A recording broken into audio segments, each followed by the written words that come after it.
Hello बच्चों, तो diagram आप लोगों ने देख लिया है। कॉन्सेप्ट अब इसका समझते हैं। क्वाड्रिलेटरल के अंदर आपके पास सर्कमस्क्राइब एक सर्कल हो रखा है। हमें पता करना है बी से लेकर सी तक की लेंथ क्या होगी। तो एक छोटी सी चीज है जो आप लोगों को ध्यान रखनी है कि सर्कल के बाहर अगर सेम पॉइंट से दो टेंजेंट हम लोग गुजारते हैं सर्कल पर, तो उनकी लेंथ क्या होती है, इक्वल। जैसे देखो, ये आपके पास कॉमन पॉइंट है, यहां से लेकर यहां तक एक टेंजेंट जा रही है, यहां से लेकर यहां तक एक टेंजेंट जा रही है। टेंजेंट जो होती है सर्कल को सिर्फ एक ही पॉइंट पे क्या करती है, टच करती है। तो अगर वो सेम पॉइंट से होकर जाते हैं तो उनकी लेंथ इक्वल होती है। यानी एस से लेकर डी तक का जो डिस्टेंस है वो डी से लेकर पी तक का भी होगा। तो डीपी की लेंथ कितनी आ गई, 4। अगर टोटल 7 है तो ये कितना होगा, 3 होगा।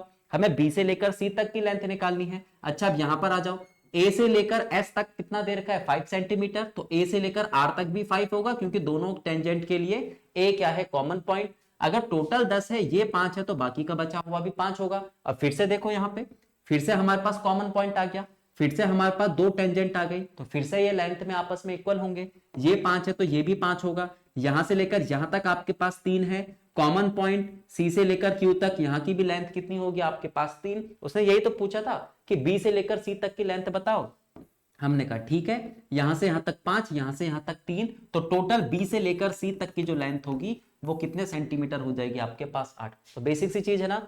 सेम पॉइंट से बाहर अगर आप दो टेंजेंट गुजारते हो सर्कल पर, जो सर्कल को एक पॉइंट पर टच करते हो, ऑब्वियस सी बात है हर एक टेंजेंट सर्कल को एक ही पॉइंट पर टच करती है, तो उनकी लेंथ क्या होती है, इक्वल। समझ में आया, यही इसका कॉन्सेप्ट था। तो कॉन्सेप्ट समझा दिया। अब बारी आती है चैलेंज की। तो 30 सेकंड का आप लोग को मैं चैलेंज दे रहा हूं। वैसे तो आप उससे कम में ही कर लोगे, क्योंकि चीजें आप लोग समझ चुके हो। जब चीजें समझ जाते हैं तो कैलकुलेशन करना और लॉजिक लगाना इजी हो जाता है। तो आपको यहां पर फिर से फाइंड करना है बीसी, लेकिन लेंथ अब की बार थोड़ी बहुत क्या है यहां पर अलग अलग।